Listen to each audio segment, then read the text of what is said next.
RS అక్షర క్షేత్రానికి స్వాగతం. కవితా శీర్షిక ఒకే మత్తు.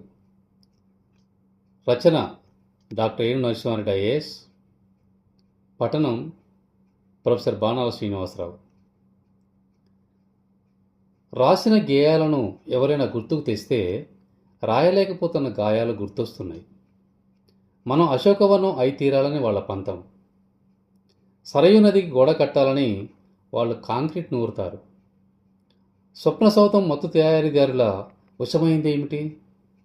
ఇక నుండి సూర్యుడు అరుణిమను అణుచుకొని కాషాయం గుమ్మరించాలట. చుట్టూరా మత్తుమందు తోటలే అయినప్పుడు మన తోట కూడా మత్తుతో నిండాల్సిందేనట. నలువైపులా కత్తులు తొడల్ని కత్తిరిస్తే మనమేం తక్కువ, మెడల్ని ఉత్తరిస్తామంటున్నారు. నాది నా ఊరేనా అని వాళ్ళ ప్రశ్న. నా ఊపిరిలో మత్తుందా లేదా అని విచారణ.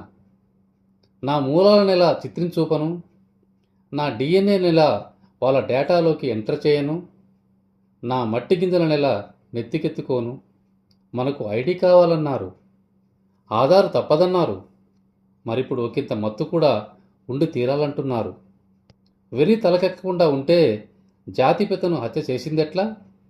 జాతి పత్రాన్ని తూడ్చు పొడిచేతలా? వాయువ రాజ్యం మనకు ఆదర్శమట. దాని కీర్తికి మనం చేరువ కావాలంట. ఇప్పుడు ఒకే రకం మత్తు ఉండాలనే వాళ్ళు రేపు ఒకే రకం లిపి ఉండాలంటారు. తస్మాత్ జాగ్రత్త. ఇప్పుడు ఒకే రకం మత్తు ఉండాలనే వాళ్ళు రేపు ఒకే రకం లిపి ఉండాలంటారు. తస్మాత్ జాగ్రత్త.